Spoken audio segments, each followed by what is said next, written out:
I'm Sophia Williams, 22, and I grew up believing my family struggled financially. My childhood was filled with lectures about saving money and making sacrifices. So imagine my shock when I discovered my parents had refused to help with my college expenses while secretly funding my sister's lavish lifestyle. I worked 3 jobs and took out loans while Amanda enjoyed a fully paid education and apartment in NYC. Everything changed when my grandfather uncovered their deception. If you're watching this right now, drop a comment letting me know where you're from, hit that like button, and subscribe to join me on this journey of betrayal and unexpected justice.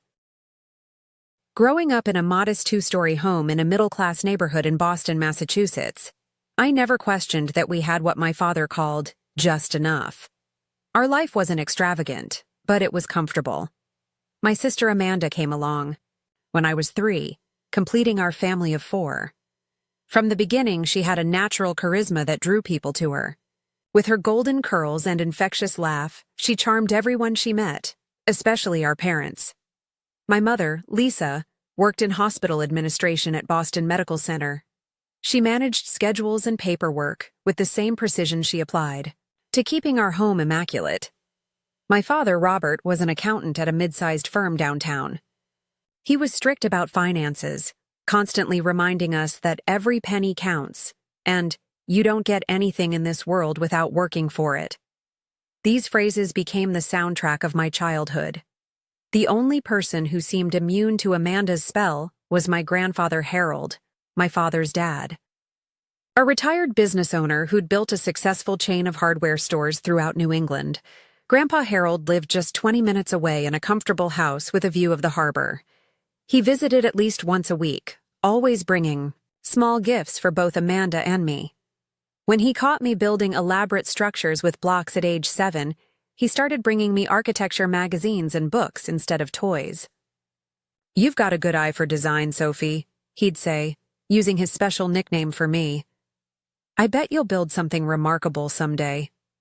Those were the moments I felt truly seen. At home, praise was scarce for me, but abundant for Amanda.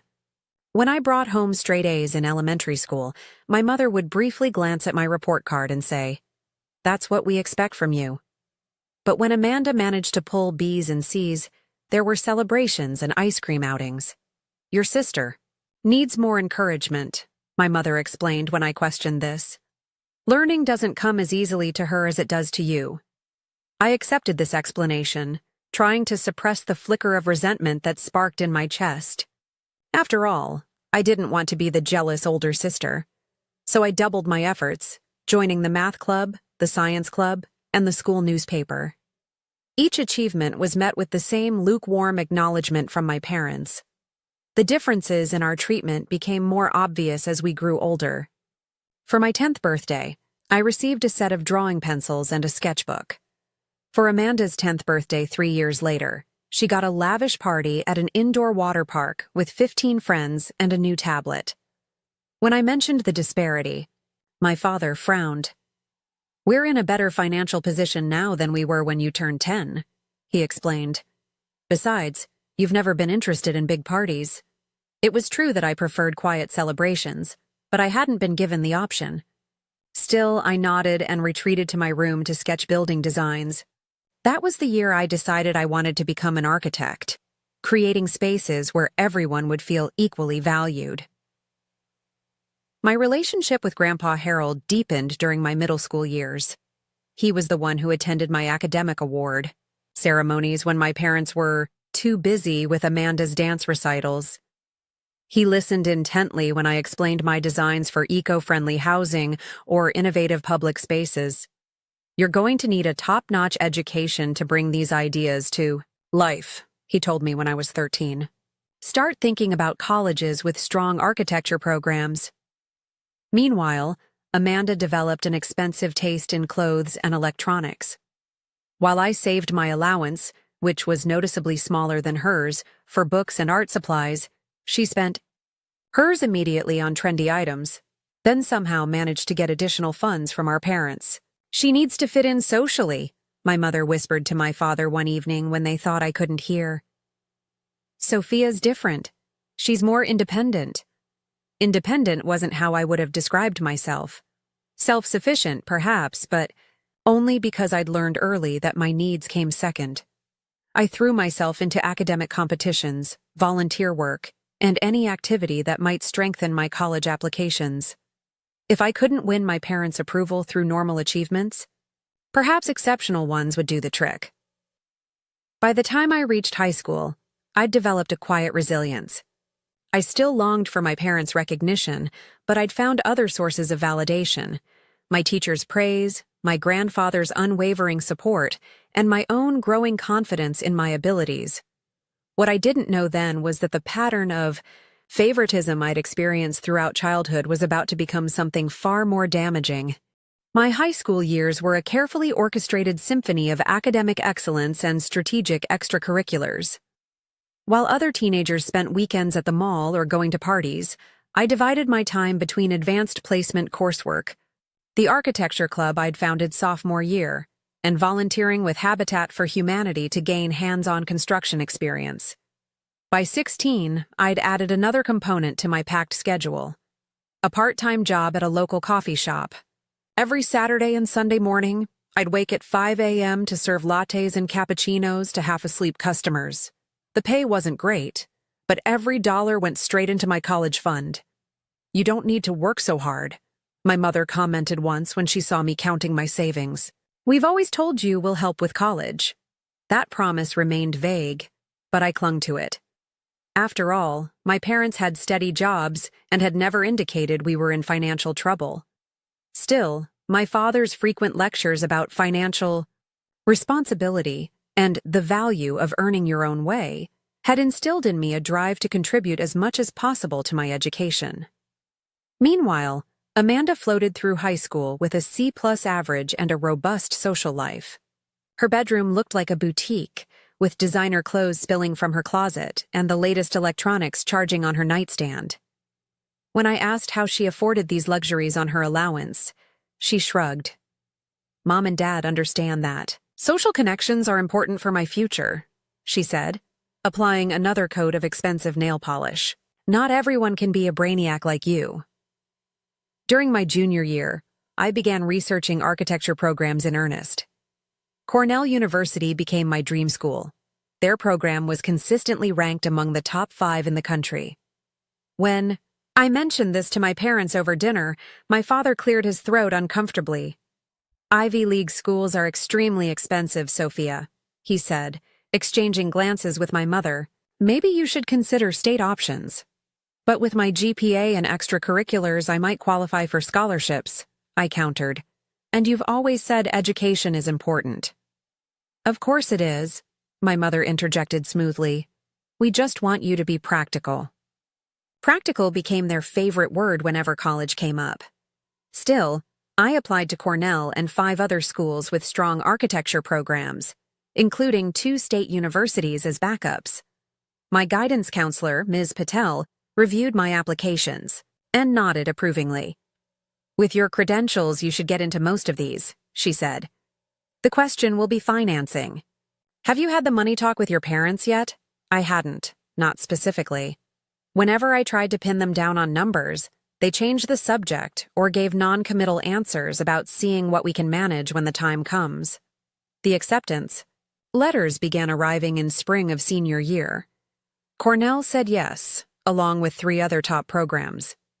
My hands trembled as I showed the Cornell letter to my parents, expecting at least this achievement would earn their enthusiasm.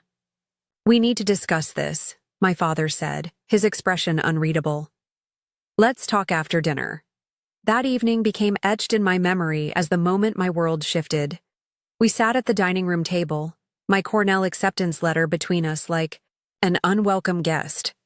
"Sophia," my father began, folding his hands, "we're very proud of your acceptance, but we need to be realistic about finances. Your mother and I have reviewed our situation, and we simply can't afford to contribute to your college education." The statement hit me like a physical blow. "What? But you've always said—" "We said we'd help if we could," my mother interrupted. "But with the economy and our current obligations, it's just not possible." "What obligations?" I asked, my voice rising. We live in a paid-off house. Both of you have stable jobs. There are things you don't understand about adult finances, my father said dismissively. The responsible thing would be to start at community college and transfer later, or take a gap year to save more money. Tears burned behind my eyes, but I refused to let them fall. Amanda starts college next year, too. Are you telling her the same thing? My parents exchanged another look, one I couldn't interpret. Your sister's situation is different, my mother said carefully. She has different needs. The conversation ended with me retreating to my room, shell-shocked. The next day, I made appointments with financial aid officers at all the universities that had accepted me. I applied for every scholarship I could find, even ones where I barely met the criteria. I increased my coffee shop hours and added a second job shelving books at the local library. Ms. Patel helped me navigate federal loans and work-study options. I've never seen a student work this hard to make college happen, she said. Your determination is remarkable, Sophia. While I scrambled to piece together funding, Amanda casually mentioned she'd been accepted to a small private college in New York with decent financial aid. When I asked about specifics, she was vague. Mom and Dad are handling all that boring paperwork stuff, she said with a wave of her hand. I just need to pick my meal plan and dorm preferences. The contrast in our situations couldn't have been more stark. I spent my final high school months working 30 hours a week on top of maintaining my grades, while Amanda attended a series of senior parties and shopped for dorm room decor. By graduation, I'd secured a partial scholarship to the State University's architecture program, along with loans and a work-study position. It wasn't Cornell, but it was a solid program that wouldn't leave me in crippling debt. As I accepted my diploma, I searched the audience for my family. My parents and Amanda were there, looking appropriately proud. But it was Grandpa Harold's beaming face that gave me strength. The one person who never questioned my worth or my dreams. You've only just begun, he whispered when he hugged me after the ceremony. The best is yet to come. I wanted to believe him. But as summer progressed and I watched my parents help Amanda prepare for college, buying her new clothes, a laptop, and dorm supplies, while offering me nothing but advice on budgeting wisely, doubt crept in. If their financial situation was truly so strained, how could they afford all this for my sister? The question lingered, but I pushed it aside. I needed to focus on my own path forward, even if I had to walk it alone. August arrived with sweltering heat and the reality of my new life. While Amanda departed for her private college orientation in a car filled with new belongings, I packed my few possessions into my grandfather's old sedan. The State University had accepted me into their architecture program, not Cornell, but still respectable. My partial scholarship covered about 40% of my tuition, with federal loans bridging some of the gap. The rest would come from my savings and ongoing work. My new home was a cramped apartment 15 minutes from campus, shared with 3 other students trying to minimize living expenses. My room, if you could call it that, was barely large enough for a twin bed and a desk. The closet-sized space had one saving grace, a window that allowed natural light for my drafting work. It has potential, my mother said when she and my father dropped by briefly after helping Amanda settle into her dorm. They didn't stay long, citing the long drive back to Boston. Classes started, and I quickly established a punishing routine. Mondays, Wednesdays, and Fridays began with classes from 8 a.m. to 3 p.m., followed by shifts at the campus library until 9 p.m.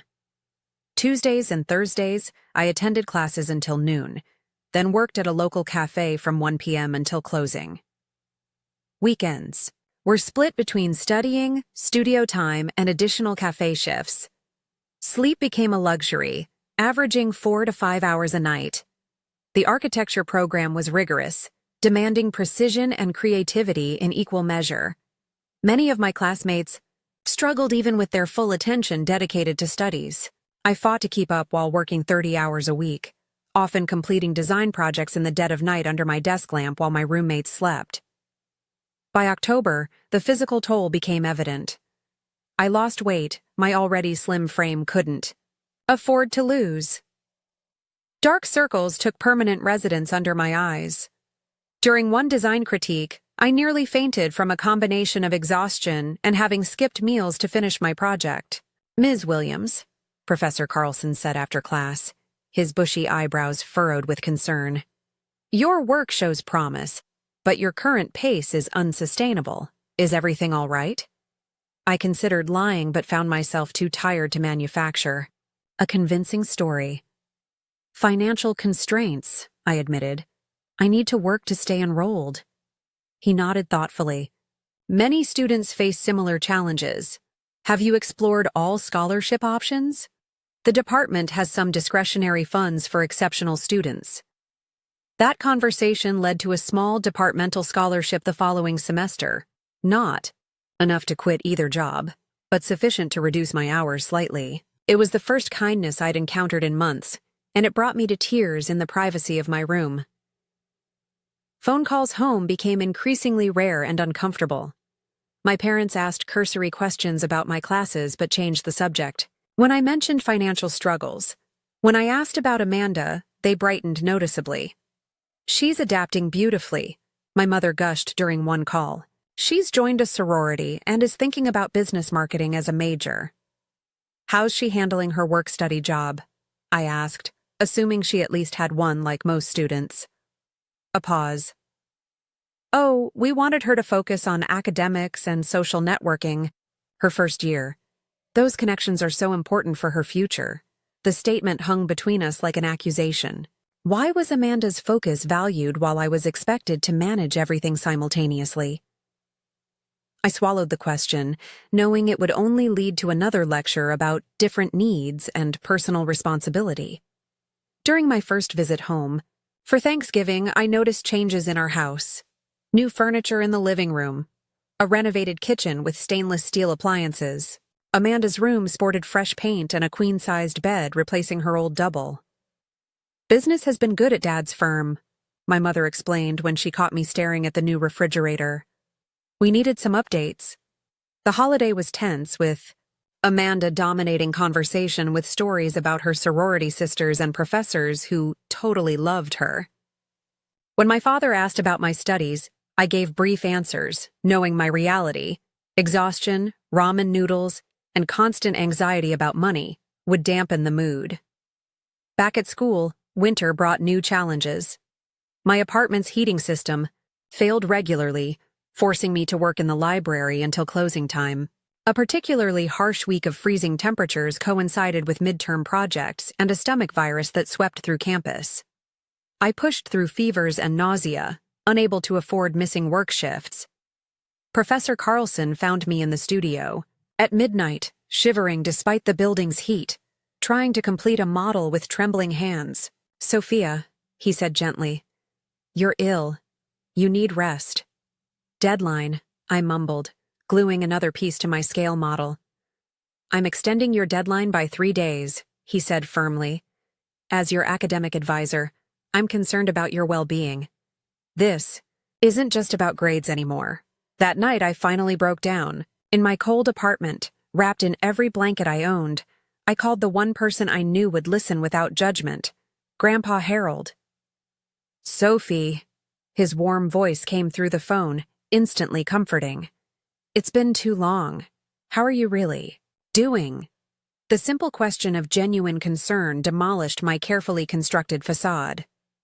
Between sobs, I confessed everything: the grueling schedule, the physical exhaustion, the isolation from normal college experiences, and the growing suspicion that my struggles were unnecessary given my parents' apparent financial comfort. "This isn't right," he said after listening patiently. "Your parents told me they were contributing to your education. I specifically asked them about both you and Amanda." His revelation added confusion to my emotional turmoil. "Why would they lie to him? I'm sending you something," he said decisively. "Not charity, but an investment in your future. And I'll be looking into this situation more closely." 3 days later, a check arrived with a note. "For tuition and living expenses this semester. Focus on your education. We'll talk more soon. All my love, Grandpa. The amount was enough to quit one of my jobs and move to a better apartment with reliable heating. I cried again, but this time from relief. That night, I slept 8 hours for the first time in months. When I called to thank him, Grandpa Harold had one request. Don't tell your parents about this arrangement for now. I need to understand what's really happening first. I agreed, not fully comprehending his concern but grateful for the reprieve. With one job instead of two, I could breathe again. My grades improved. I even occasionally joined classmates for study sessions that sometimes evolved into actual social interactions. What I didn't know then was that my grandfather's intervention was just the beginning. The real revelation and reckoning still awaited. Spring semester progressed with a more manageable rhythm, thanks to Grandpa Harold's help. For the first time since starting college, I occasionally enjoyed small pleasures: a movie night with classmates, extra hours in the studio refining, designs beyond basic requirements, and even a full night's sleep before exams. The dark circles under my eyes faded slightly, and I no longer counted eating regular meals as a luxury. The fragile stability I'd established shattered one rainy April weekend when water began seeping through my apartment ceiling. What started as a small leak quickly became a cascading disaster as a pipe burst in the unit above mine. Within hours, my bedroom was uninhabitable, my mattress soaked, and several architecture models damaged. The repairs will take at least 2 weeks, the building manager explained apologetically. Insurance will cover the damages, but you'll need alternative accommodation in the meantime. With final projects due and limited funds for a hotel, I reluctantly called home. My mother answered, sounding distracted. "Of course you can stay here," she said after I explained my situation. "Your father and I are leaving tomorrow for a conference in Chicago until Wednesday, but you can use your key." The timing seemed fortuitous. I could salvage my projects, dry out my belongings, and have a quiet space to work without awkward interactions with my parents. I packed what remained dry and drove the 3 hours to Boston. The house was empty when I arrived. I settled into my old bedroom, which remained largely unchanged since high school, a time capsule of my former life. After a hot shower and real meal, I spread out my damaged projects on the dining room table to assess what could be salvaged. Working late into the night, I needed more drafting paper. Remembering my father kept supplies in his home office, quietly opened the door to the room that had always been off-limits without permission during my childhood. The office was immaculate as always, with everything meticulously organized. I found the paper in a cabinet and was about to leave when I noticed a folder on his desk labeled Amanda College. Curiosity and a sense of unease prompted me to look inside. What I found shattered everything I thought I knew about my family. Inside was a complete financial record of Amanda's education, tuition payments for her private college totaling over $50,000 per year, fully paid by my parents. Additional documents showed a monthly allowance of $2,000 transferred to her account, more than I earned working 30 hours weekly. Credit card statements revealed shopping sprees, weekend trips with friends, and even a spring break vacation to Cancun. My hands trembling, I opened another drawer and found a folder with my name. It contained only loan applications I'd completed myself and a single page noting my partial scholarship. No parental contributions. No monthly support. Nothing. The contrast was so stark it felt like a physical blow. I sank into my father's office chair, trying to process what I was seeing. This wasn't just favoritism or different parenting approaches. This was deliberate deception, but there was more. Another folder labeled Investments revealed my parents' true financial situation: substantial retirement accounts, investment properties I'd never heard about, and stock holdings worth significant sums. A bank statement showed a healthy 6-figure balance in their main account. The tight finances they'd claimed when refusing to help with my education were entirely fabricated. Even more shocking was a document detailing a fully furnished apartment in Manhattan's Chelsea neighborhood, purchased 2 years ago and maintained for Amanda's weekend use while attending college upstate. The document noted it was conveniently located near her internship, an internship I'd never heard mentioned. Receipts for furnishings totaling thousands of dollars were paperclipped to maintenance fee statements. Meanwhile, I'd been sleeping on a second-hand mattress in an apartment with unreliable heating. I found myself methodically taking photos of each document with my phone, hands operating independently from my numb mind. I couldn't fully comprehend what I was seeing, but some part of me knew I needed evidence. Most devastating was finding old tax returns that showed my parents' income had actually increased significantly during my senior year of high school, precisely when they claimed financial hardship made it impossible to help with my education. The sound of a car in the driveway jolted me back to reality. Quickly returning everything to its exact position, I slipped out of the office just as keys jangled in the front door. "Sophia?" my mother called, stepping inside. "We caught an earlier flight since the last day of the conference was canceled." "Hi, Mom?" I managed, my voice surprisingly steady despite the storm raging inside me. "Thanks for letting me stay." "Of course, honey," she said, giving me a quick hug that I had to force myself not to recoil from. "Is everything okay? You look pale." "Just tired from dealing with the apartment situation," I lied, unable to meet her eyes. My father entered carrying their luggage. "Hello, Sophia. Sorry about your apartment troubles." I nodded, suddenly hyper-aware of every gesture, every word. These people who had raised me, who should have supported me equally with my sister, had deliberately set me up to struggle while lavishing Amanda with everything. The betrayal was so profound I couldn't begin to process it in their presence. "Think I'll go to bed early," I said, retreating to my room where I sat motionless on the edge of my bed, staring at nothing. Sleep evaded me that night. Questions circled like vultures. Why did they do this? What had I done to deserve such treatment? Was their love conditional on something I couldn't provide? The harsh reality that maybe they simply didn't value me as much as my sister was too. Painful to accept. By morning, I'd made a decision. I couldn't confront them yet, not while emotionally raw and dependent on their roof. I needed time to think, to plan, to understand the full scope of their deception. I told them my apartment manager had called with news that emergency repairs were progressing faster than expected, allowing me to return early. The lie came easily, surprising me with how natural it felt to deceive them after discovering their years of lies. "Are you sure you need to rush back?"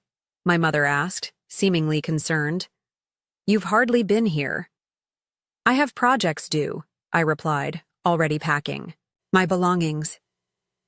"Thanks for letting me stay." The drive back to school passed in a blur. Tears finally came once I was alone on the highway, great heaving sobs that forced me to pull over twice when my vision blurred too much to drive safely. By the time I reached campus, exhaustion had replaced the acute pain with a dull, hollow feeling. I checked into a cheap motel with my limited emergency fund, laid on the bed fully clothed, and stared at the water-stained ceiling. The foundation of my understanding of my family, my childhood, and myself had crumbled completely. Everything I'd attributed to financial necessity, the extra jobs, the loans, the sacrifices, had been artificial hardships imposed by the people who should have protected me. As dawn broke, one certainty emerged from the emotional wreckage. This deception couldn't continue unchallenged, but I needed an ally, someone with leverage and perspective. I reached for my phone and called Grandpa Harold. For 2 weeks after my discovery, I moved through life like a sleepwalker. I attended classes, completed assignments, and worked my remaining job with mechanical precision while internally processing the betrayal. The motel drained my finances until my apartment became habitable again, adding financial stress to emotional trauma. My roommates noticed the change. "Are you okay?" Mia asked one evening. "You seem different since the flood."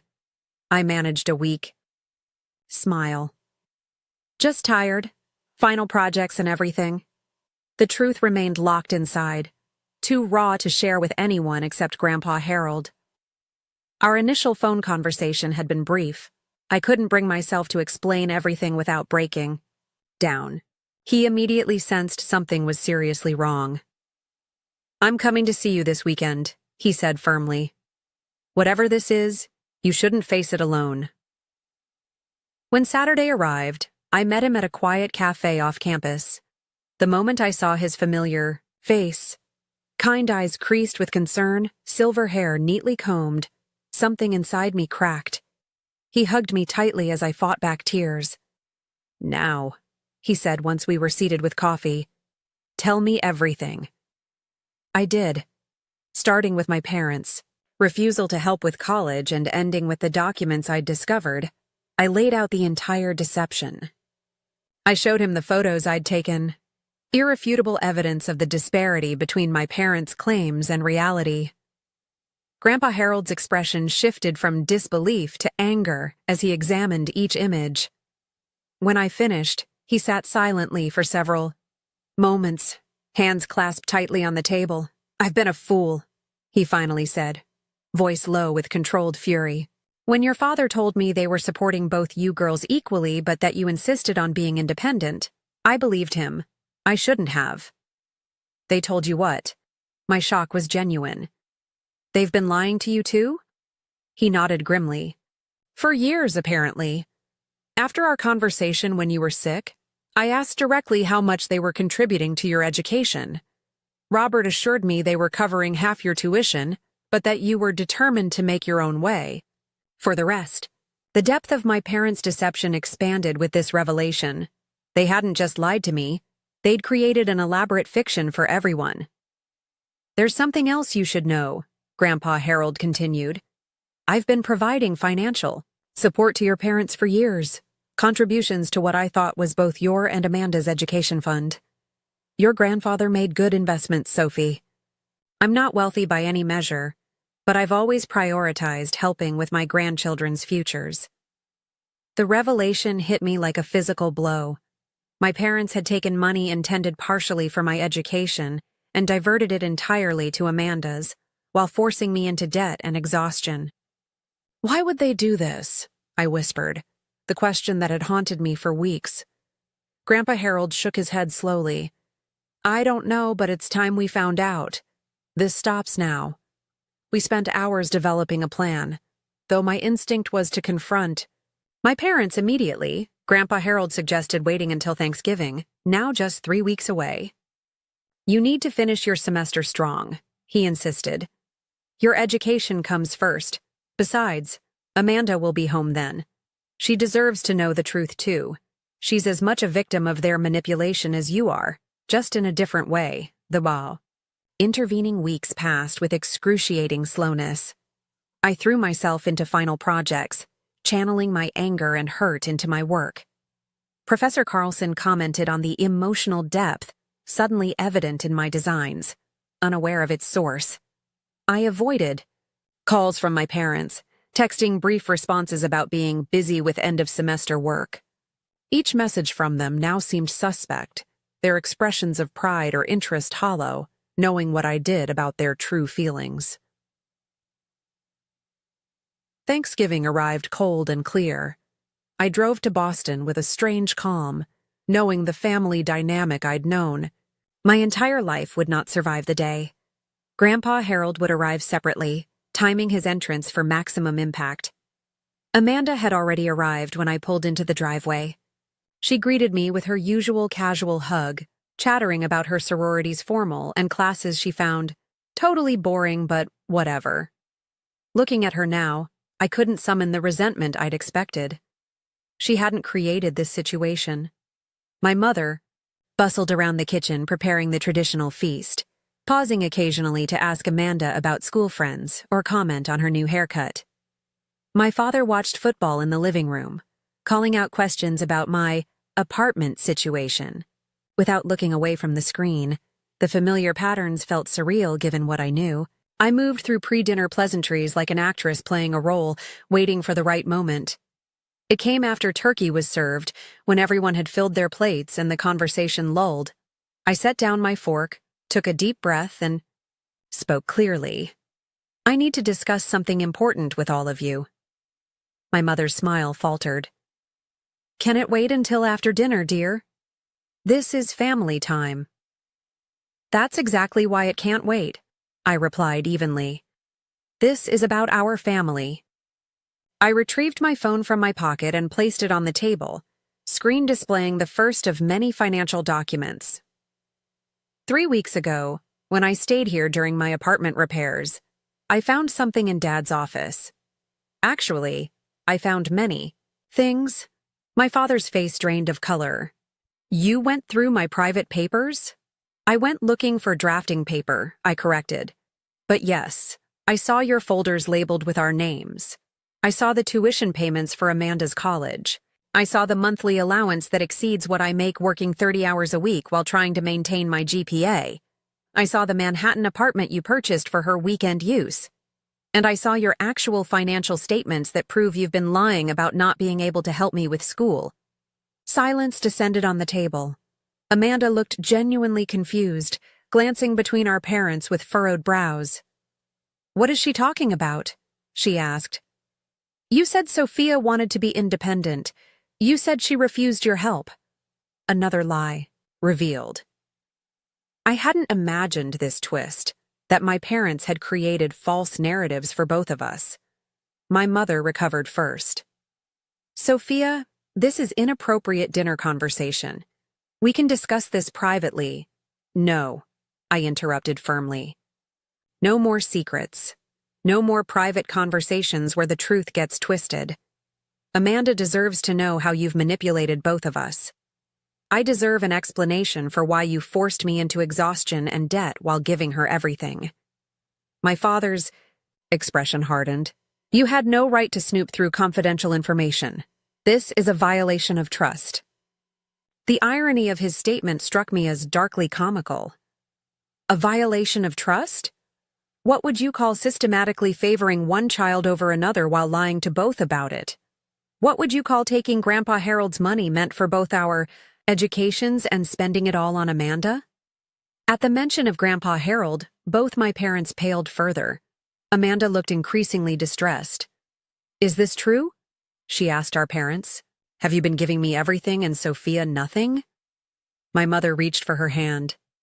"It's more complicated than that, sweetie. Your sister has always been so capable, so independent. You needed more support. Stop." My voice cut through. Her excuses.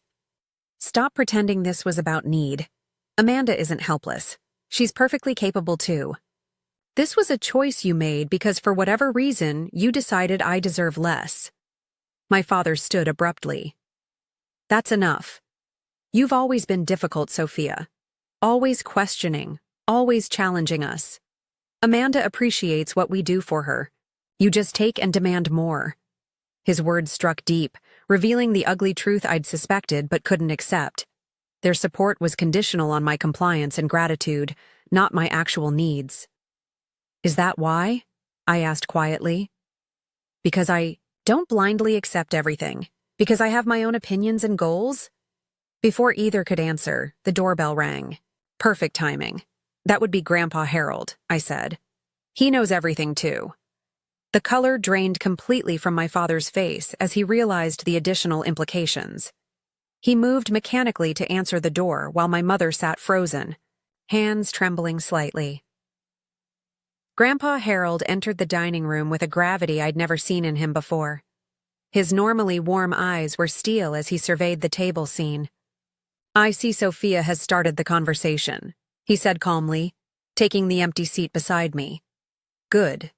Because I have questions of my own, starting with why the money I've given you for years, specified for both your children's education, has only benefited one." My father attempted damage control. "Dad, this is a misunderstanding." "Don't insult my intelligence, Robert," Grandpa Harold cut him off.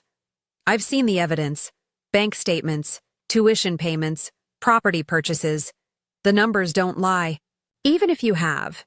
Repeatedly." He placed his own folder on the table, documents he'd gathered independently verifying everything I'd found. For 10 years, I've been contributing to what you called the Girls' College Fund.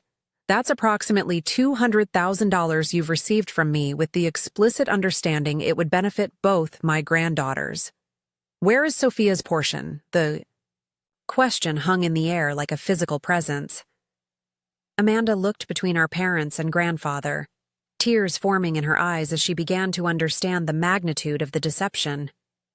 "I didn't know," she whispered. "I swear, Sophia, I didn't know they were doing this." I believed her. Amanda had always been self-centered, but never deliberately cruel. My father attempted a new approach. The money went where it was needed most. Sophia received scholarships. "Because I worked myself to exhaustion to earn them," I interjected. "Because I had no choice." Amanda required more financial support for her social development, my mother added weakly. Grandpa Harold's laugh was without humor. Social development? Sophia has been working multiple jobs while maintaining excellent grades. She collapsed from exhaustion last winter. Meanwhile, Amanda has a luxury apartment in Manhattan she barely uses. This isn't about need. It's about preference. The harsh truth silenced the room again. Amanda pushed her plate away, looking nauseated. "I've made a decision," Grandpa Harold continued after a moment. "Since you've misappropriated funds I intended for both girls, I'll be handling their support directly from now on. I'm establishing independent trusts for each of them. Money you cannot access or control." My father's face flushed with anger. "You can't do that. We're her parents. Parents who have betrayed their daughter's trust in the most fundamental way," Grandpa Harold replied evenly. "And I absolutely can do this. My alternative option is to pursue legal action regarding the misappropriation of funds I provided under false pretenses. Would you prefer that route?" The threat landed with devastating force. My father, an accountant intimately familiar with financial law, understood the implications immediately. Additionally, Grandpa Harold continued, "Any future financial support from me will be contingent on equal treatment of both your daughters. If I see continued evidence of this favoritism, you'll receive nothing further from me. Not for retirement, not for emergencies, nothing." The ultimatum transformed my parents' expressions from defensive to alarmed. They'd never expected consequences for their actions, certainly not financial ones that would affect them directly. I looked at Amanda and saw tears streaming down her face. "I'm so sorry," she whispered to me. "I never would have accepted all this if I'd known what they were doing to you." For the first time in years, I felt genuine connection with my sister. We'd both been manipulated, cast in roles not of our choosing. She as the needy, favored child. Me as the neglected, independent one. "This isn't your fault," I told her honestly. "You didn't create this situation." As the confrontation continued around us, my parents scrambling to justify their actions, Grandpa Harold systematically dismantling each excuse, Amanda moved to sit beside me, taking my hand under the table in silent solidarity. The Thanksgiving dinner sat forgotten, turkey growing cold as years of deception were finally exposed to light. The family I thought I had never existed. But as painful as this revelation was, it cleared the way for something potentially more valuable: truth. The days following Thanksgiving brought seismic shifts in every relationship within our family. I returned to campus to complete final projects and exams, operating on autopilot while processing the emotional aftermath of the confrontation. Grandpa Harold kept his word, immediately establishing separate trusts for Amanda and me. Mine provided enough to cover tuition, housing, and basic expenses, allowing me to reduce my work hours to a manageable 10 per week. "This isn't a handout," he clarified during a long phone call. "It's what should have been yours all along. Use it to excel, not just survive." My parents' reaction evolved in stages. Initially, there were desperate attempts to justify their actions. Through lengthy emails explaining their parenting philosophy and how they believed they were preparing me for the real world. When those went unanswered, they shifted to anger. with my father sending a particularly biting message suggesting I'd manipulated Grandpa Harold against them. Finally, when their attempts at controlling the narrative failed, they attempted reconciliation through carefully worded apologies that acknowledged the perceived unfairness without truly accepting responsibility for the deliberate deception. I let these messages accumulate unread after the first few. I needed space to determine my own feelings before engaging with their explanations or apologies. The most surprising aftermath came from Amanda. 3 days after Thanksgiving, she appeared at my apartment door unannounced, eyes red from crying, clutching a duffel bag. "I couldn't stay there," she explained as I let her in. "Not after knowing what they did to you. Can I crash here for a few days?" Those few days turned into 2 weeks of honest conversations that bridged the gulf our parents had created between us. Amanda was confronting uncomfortable truths about her upbringing and her role in our family dynamic. I always knew I was favored, she admitted one evening as we shared takeout on my small couch. "But I thought it was because I needed more help than you. They always described you as this super capable person who had everything together, while I was the one who needed extra support." They constructed completely different narratives for each of us, I said, passing her the container of noodles. "They told me you needed special support while expecting me to be completely self-sufficient. They told you I wanted independence while making me work to exhaustion." Amanda nodded, pushing food around with her chopsticks. "The worst part is realizing how much I bought into it. I never questioned why I deserved all these advantages. I just accepted them as my due." Her self-awareness surprised me. The sister I'd known had always seemed oblivious to privilege, taking extras as her birthright. This new reflective Amanda was someone I could potentially connect with as an equal. During her stay, she made a decision that shocked me. She would transfer to a state university with her trust fund, move out of the Manhattan apartment, and get a part-time job. "I need to learn who I am without all the excess," she explained. "And I need to know I can succeed on my own merits."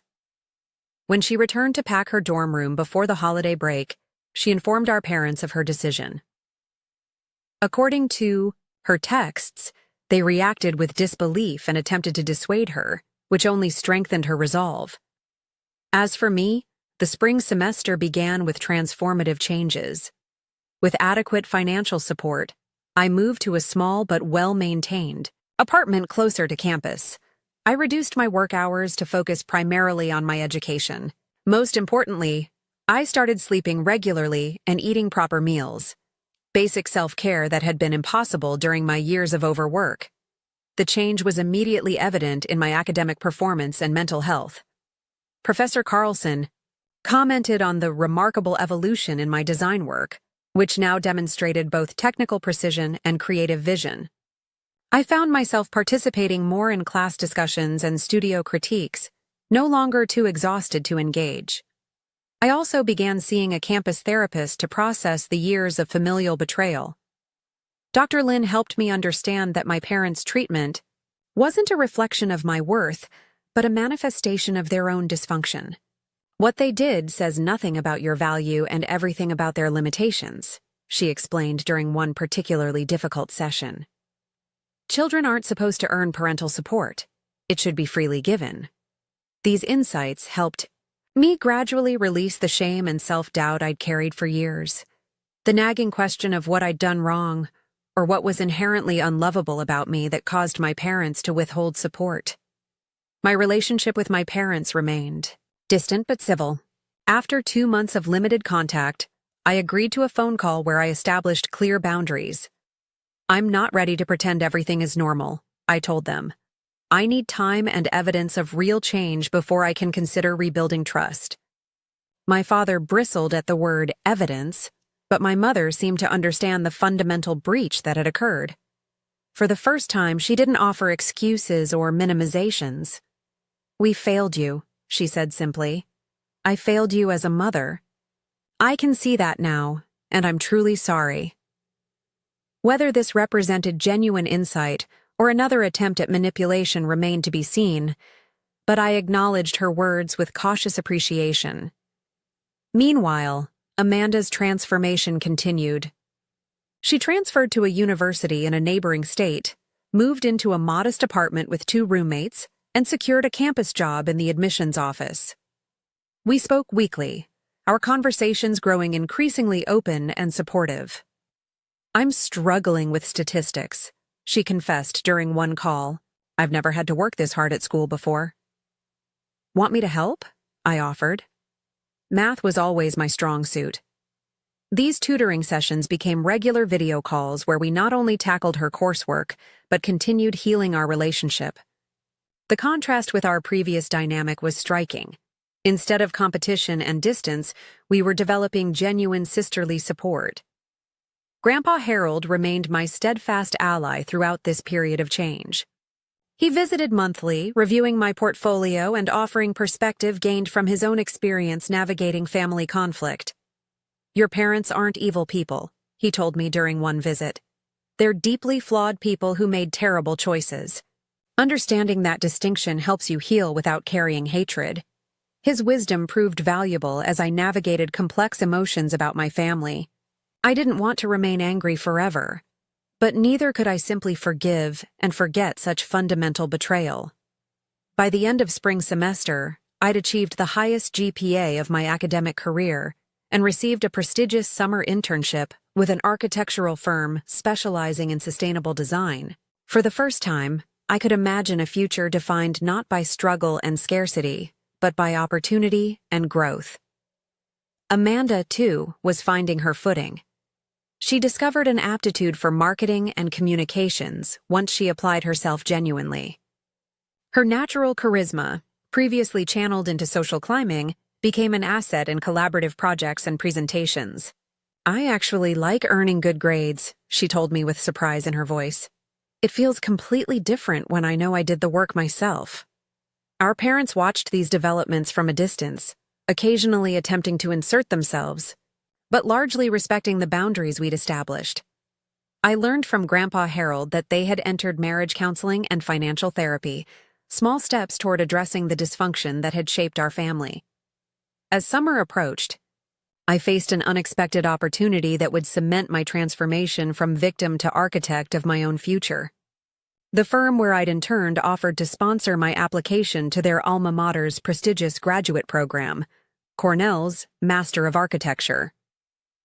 "Your portfolio demonstrates exceptional promise," my supervisor wrote in the recommendation letter. "Your unique perspective on accessible, sustainable design reflects both technical mastery and genuine empathy.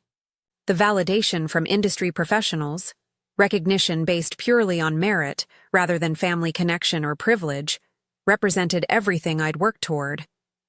When the acceptance letter arrived in late July, I felt a profound sense of vindication. I had survived my parents' betrayal and emerged stronger, not because of their tough love approach, but despite their deliberate disadvantaging. The achievement was entirely mine.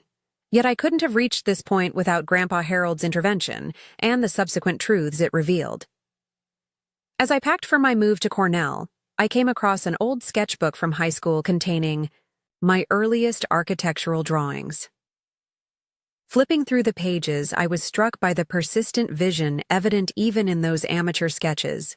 Spaces designed to welcome everyone equally. Structures that provided both beauty and practical support to all who entered them. I realized then that my experience had shaped my architectural philosophy in profound ways. I didn't just want to design buildings, I wanted to create spaces where everyone felt valued, where access wasn't determined by privilege or favoritism, but by need and human dignity. This insight became the foundation for my graduate studies and beyond, transforming pain into purpose in ways my parents could never have anticipated when they made their damaging choices years before. 3 years after that fateful Thanksgiving confrontation, I stood in Cornell's grand auditorium wearing a master's graduate cap and gown. My thesis project, an innovative community center combining affordable housing, education spaces, and urban agriculture, had received the department's highest honors. As I accepted my diploma, I searched the audience for familiar faces. Grandpa Harold sat in the front row, his eyes shining with unmistakable pride. Beside him was Amanda, who had taken a day off from her new marketing job to attend. They cheered loudly when my name was called, drawing smiles from neighboring families. Noticeably absent were my parents. I had sent them an invitation, more as an acknowledgement of our biological connection than an expectation of attendance. Their response, a congratulatory card with a check I promptly returned, suggested they still didn't fully understand the nature of the wound they'd inflicted or what genuine healing would require. The journey to this graduation stage had been transformative in ways that transcended academic achievement. Cornell's program had challenged and nurtured me, allowing my architectural vision to mature without the constant weight of financial anxiety. My designs had evolved from technically proficient to genuinely innovative, incorporating principles of equality and accessibility that reflected my personal philosophy. After the ceremony, Grandpa Harold embraced me tightly. "Your grandfather would have been so proud," he said, voice thick with emotion. "He always said you had the vision to build something remarkable." "I couldn't have done it without you," I replied, realizing the full truth of those words.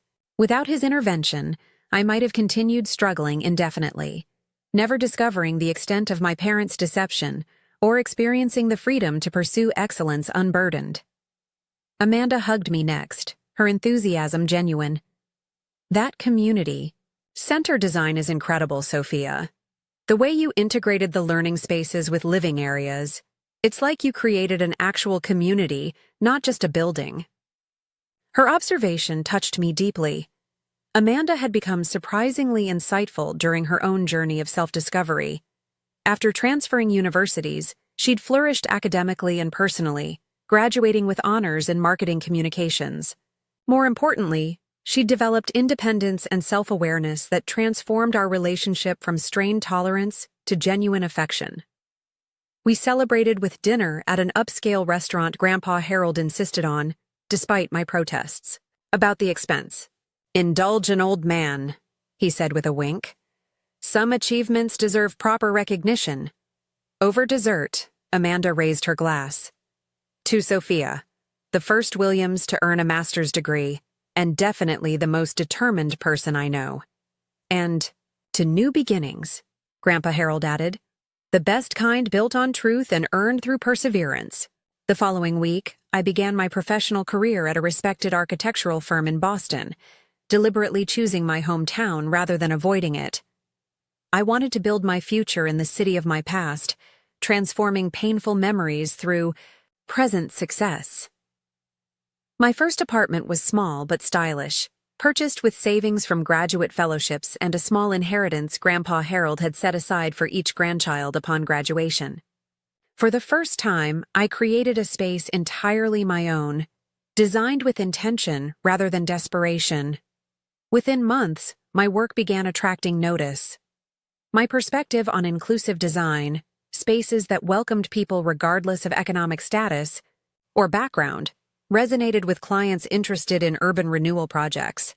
By my second year at the firm, I was leading small teams on community-focused developments. Amanda and I continued building our adult relationship, meeting monthly for dinner and regular video calls between.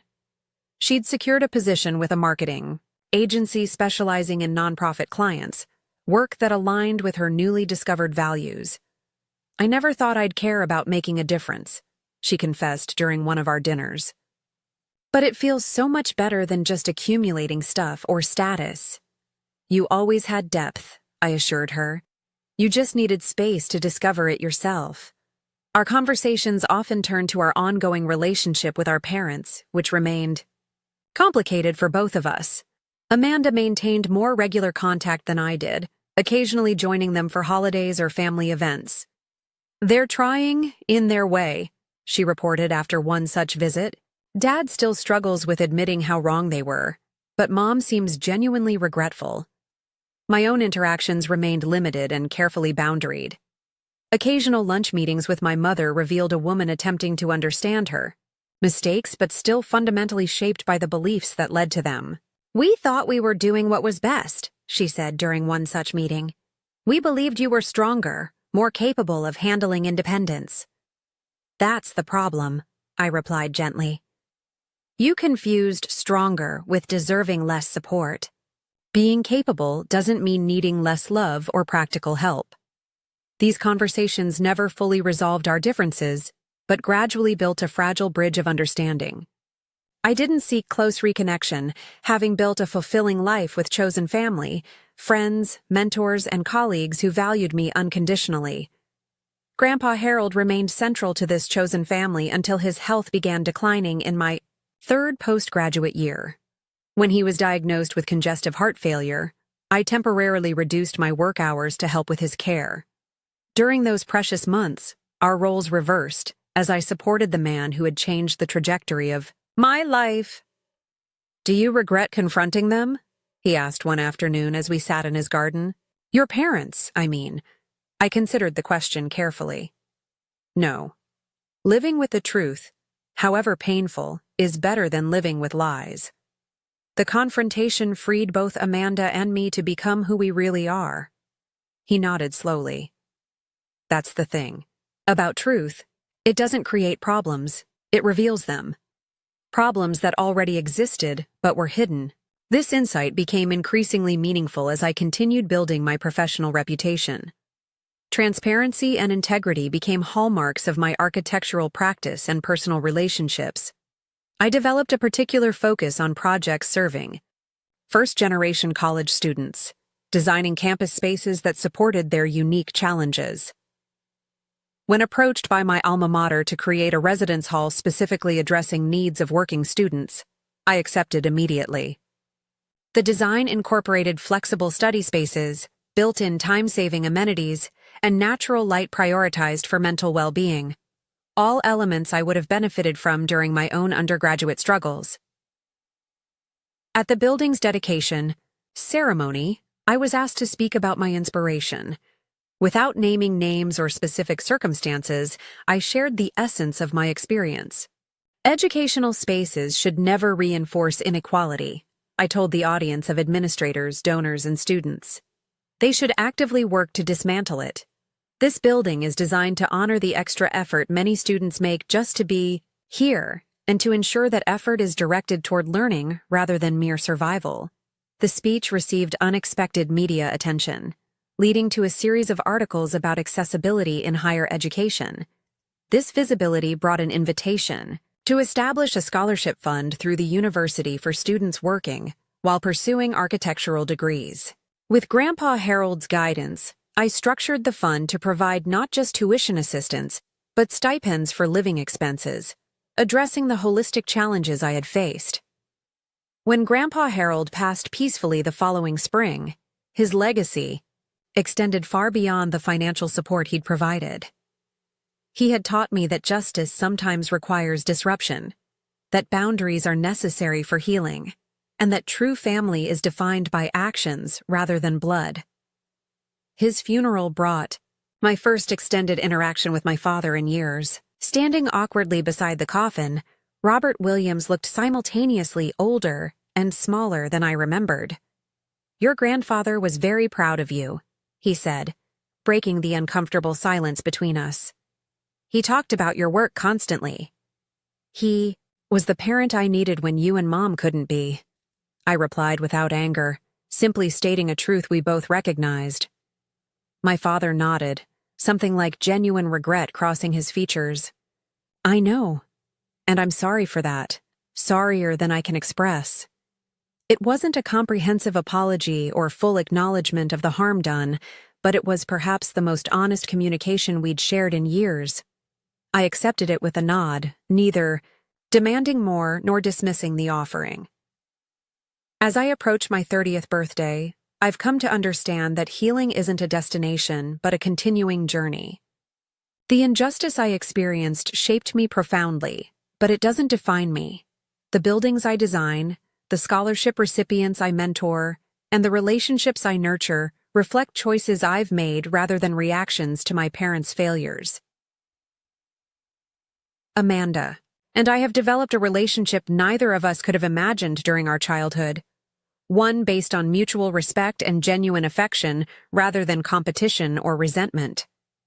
She recently confided that she's considering graduate school herself, having discovered academic interests beyond what our parents ever encouraged. I keep thinking about what I might have accomplished if I'd applied myself from the beginning, she admitted during a weekend visit to my home. Don't go down that road, I advised. We can't change the past, only build something better going forward. This perspective governs my ongoing relationship with our parents as well. I've established careful boundaries that protect my well-being, while allowing for limited, structured interaction. Complete estrangement isn't necessary, but neither is pretending the past didn't happen. We exist in a careful equilibrium of acknowledgement, without intimacy. The most profound lesson from this journey isn't about familial betrayal, but about self-worth and perspective. I now understand that my value was never determined by my parents' treatment, that financial support wasn't something I needed to earn through extraordinary effort or perfect compliance. Every student who receives assistance through my scholarship fund hears this message explicitly. You deserve support because of your humanity, not despite your need for help. Your worth isn't measured by independence, but by integrity and purpose. This truth guides my personal and professional life, a foundation more solid than any building I might design. The structures I create will eventually age and be replaced, but this understanding of inherent human value remains timeless. As I review plans for my newest project, an intergenerational community center combining senior housing with student apartments, I recognize that my experiences have given me unique insight into creating spaces where everyone feels equally welcomed and valued. My story continues to unfold, not defined by what was withheld from me, but by what I choose to give. The betrayal that once seemed overwhelming has become just one chapter in a longer narrative of resilience, purpose, and ultimately, freedom. Have you ever experienced favoritism in your family or witnessed it in others? How did you handle it? I'd love to hear your thoughts in the comments below. If this story resonated with you, please hit that like button and subscribe for more content about overcoming family challenges and building a meaningful life on your own terms. And if you know someone who might need to hear this message, share this video with them. Sometimes knowing we're not alone in our struggles makes all the difference. Thank you for listening to my story. And remember, your worth isn't determined by how others treat you, but by the integrity and purpose you bring to your own journey.